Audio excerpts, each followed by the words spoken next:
Hola, muy bienvenidos a la entrevista de France 24. En esta emisión nos acompaña Julia Calcerano. Ella es médica internista, especialista en adicciones y en medicina canábica, una de las máximas referentes sobre este tema en Uruguay. Además, es la presidenta de la Sociedad Uruguaya de Endocannabinología. Julia Calcerano, muchísimas gracias por su presencia en France 24. Gracias a ustedes por la invitación.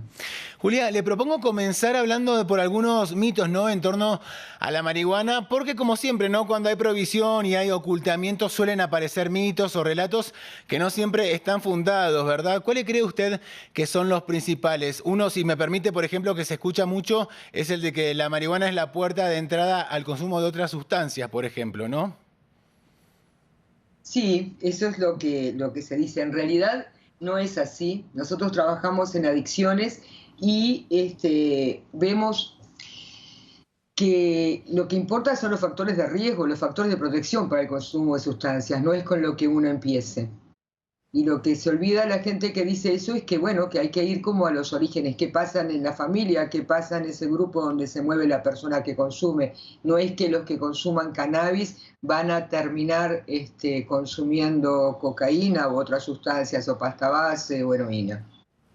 No Ahora, es una puerta de entrada. Y además, para nosotros que usamos el cannabis medicinal, muchas veces es puerta de salida del consumo de otras sustancias.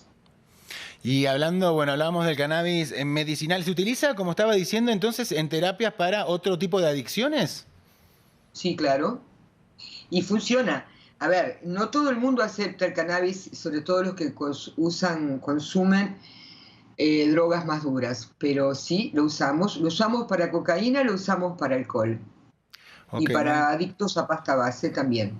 muy interesante, Julia. Hablábamos, ¿no?, del uso medicinal. ¿Cuál es su postura respecto del uso recreativo del cannabis? Bueno, en general yo en las entrevistas, Santiago, siempre digo que no mezclo lo que es el recreativo con el medicinal porque la gente se complica. Pero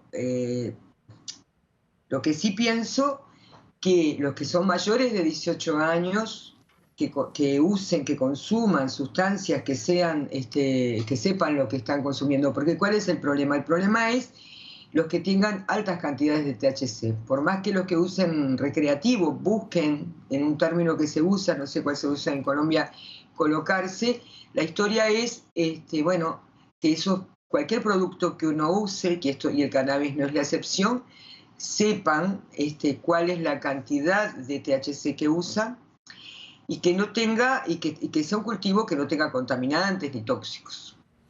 En Ahora realidad es vuelvo eso. al uso medicinal. Julia, ¿cuáles son los principales beneficios que puede traer el uso medicinal del cannabis? En realidad hay varios porque ayuda a muchísimos síntomas, ¿no?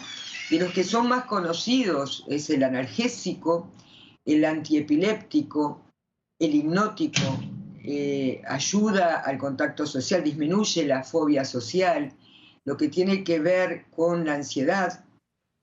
Va a depender qué usemos, va a depender qué tipo de síntomas querramos tratar y cómo vamos a ayudar. En la gente con cáncer se está estudiando el efecto apoptósico, esto es que ataca las células tumorales y respeta las sanas. Es decir, hay una variedad de síntomas que podemos tratar con el cannabis medicinal.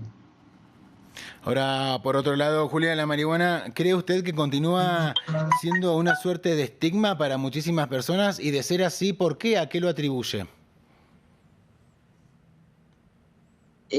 A ver, el cannabis como la marihuana, el cannabis, nosotros lo decimos porque en realidad que es lo mismo, pero tiene como una connotación más medicinal, como un poco para separar las cuestiones, se usa de muchísimo tiempo y tiene antecedentes de uso medicinal de más de 4.000 años, es decir, hay muchísima cosa. Pero ¿cuál es el problema? Hasta ahora, hasta que se empezó como a hablar, a regularizar, hasta que se decidió que el CBD, el cannabidiol, no tenía efectos por la OPS y por la OMS, en realidad siempre se piensa que es una sustancia de abuso y no se piensa que puede ser también un medicamento, que puede ser de uso medicinal. Entonces, hay como mucho tabú en todo lo que sea consumo, de cannabis recreativo, pero también está en el que usa el cannabis medicinal el miedo a que quizás eso le dé una adicción. Y esto tiene que ver con que los médicos no nos enseñaron que el cannabis podía tener un uso medicinal, sino que nosotros, los de mi generación, que yo ya soy grande, pero también todavía los de ahora, y esto pasa en muchos países, por lo que he charlado, sí, se sigue enseñando como sustancia de abuso, no se enseña como que puede tener una respuesta en patologías diversas, en atacar a distintos síntomas. O sea que esa suerte de estigmatización quizás también se produce dentro del mismo ambiente de médicos. Sí, claro. Sí, claro. Cada vez menos, por suerte. En Uruguay, al menos de lo que yo conozco, porque tiene que ver con lo que nos enseñan, de dónde viene, tiene que ver con que esto no tiene visitadores médicos que lo presenten, tiene que ver con el interés y cómo uno puede ir sacando los prejuicios. En realidad, por eso digo, en Uruguay, en la medida en que se regularizó en el 2013, después hubo un decreto que regularizaba el cannabis medicinal, después hicimos desde el sindicato médico y con otras organizaciones un curso para médicos, empezó como a haber otro movimiento, pero todavía hay gente que, bueno, piensa que es droga, que todas las sustancias médicas también son drogas, ¿no? Pero bueno, que le va a dar adicción, que eso no, que se le va a complicar. ¿Cuándo empiezan a caer los tabúes? Cuando los mismos pacientes que mejoran y que el médico ve que realmente ha cambiado, empieza a preguntar qué pasó y allí empiezan de las distintas sociedades médicas a recurrir a la Sociedad de Endocannabinología, que nos agrupa a los médicos que trabajamos con cannabis medicinal, a decir, bueno, a ver, quiero saber qué es esto, qué está pasando. Y Julia, eso hay es un re tema que es interesante. bien interesante y que quisiera que usted nos ayude a comprenderlo mejor, que tiene que ver con que los distintos productos de cannabis actúan en lo que es el sistema endocannabinoide, ¿no? Del organismo humano. Por un lado, ¿podría explicarnos de la manera más simple posible, por favor, qué es este sistema endocannabinoide y si su existencia significa o implica, ¿no? Que el cuerpo humano está de cierta manera quizás preparado de manera natural para el consumo de cannabis? A ver, re interesante la pregunta, Santiago. El sistema endocannabinoide es parte nuestro, de siempre, del cuerpo humano, digamos, y en algunos animales también, por eso esta terapia de cannabis medicinal se puede hacer en perros, por ejemplo. Lo único que se descubrió hace poco menos de 30 años que en medicina es muy poco. Es un sistema que regula la homeostasis del organismo. Es decir, cuando nos enfermamos, trata de liberar a su vez cannabinoides, los de nuestros son endocannabinoides, quiere decir que nosotros tenemos cannabinoides propios, como son la anandamida y el 2-AG.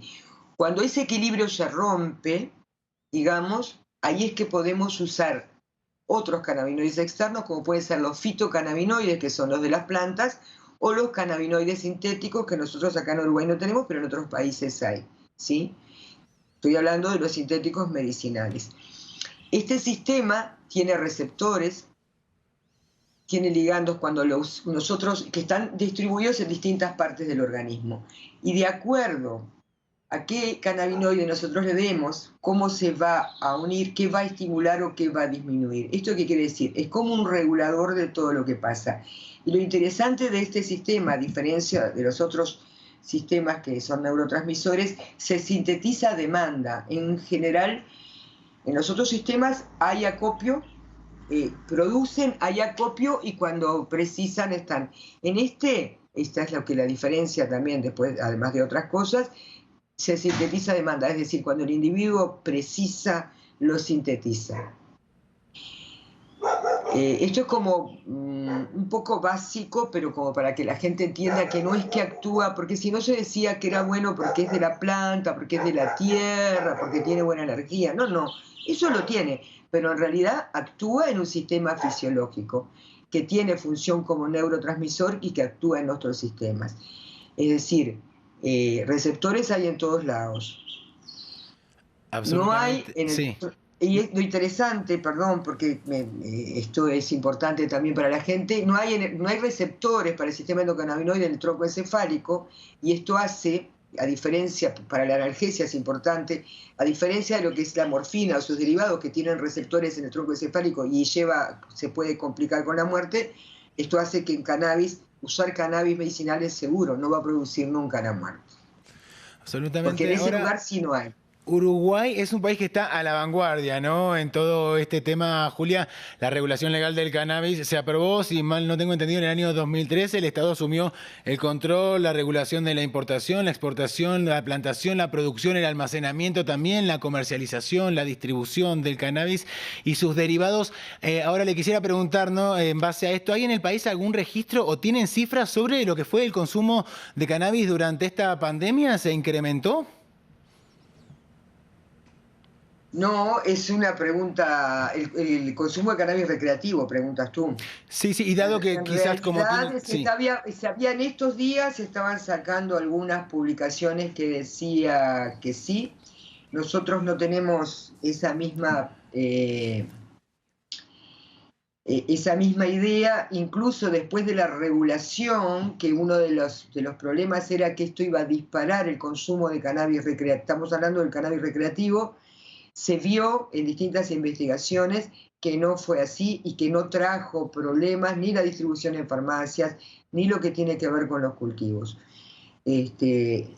Porque claro, lo que se decía era, si hay como mucho más oferta o está liberado, va a haber más consumo. No fue tan así. Y en estos días se estaba hablando, los que saben del tema, los que están más en el tema del cannabis recreativo, decían que el nivel de consumo había sido el mismo. Julia Garcelano, se ha pasado rapidísimo la entrevista, quisiera seguir dialogando con usted mucho tiempo más, pero le vuelvo a agradecer este tiempo con France 24, ha sido un placer. Placer es mío y bueno, y nos estamos viendo. Así será, ojalá. Muchísimas gracias una vez más. Y a nuestra audiencia, como siempre, le invitamos a continuar informándose en el resto de nuestra programación y en nuestra página web france24.com.